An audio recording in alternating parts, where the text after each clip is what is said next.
Diqqat! O'zbekistonda barcha haydovchilik guvohnomasi, pravasi bor va endigina mashina haydashni o'rganayotgan fuqarolarga tezkor noxush xabar tarqaldi. Barchangiz xabardor bo'ling.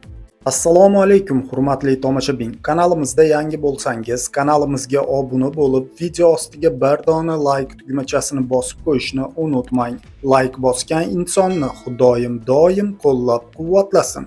Diqqat qiling. Pravasi yo'q haydovchilar rulga o'tirsa 18 million so'mdan ortiq jarima to'laydi.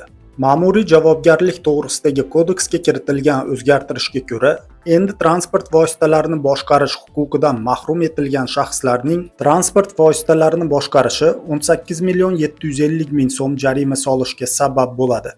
Ya'ni bazaviy hisoblash miqdorining 50 barobari miqdorida jarimaga tortiladi. Shu paytgacha pravasiz yoki pravadan vaqtinchalik mahrum bo'lgan shaxslar rulga o'tirsa, jarima bazaviy hisoblash miqdorining 10 barobari, ya'ni 3 million 750 ming so'm edi, deyiladi xabarda.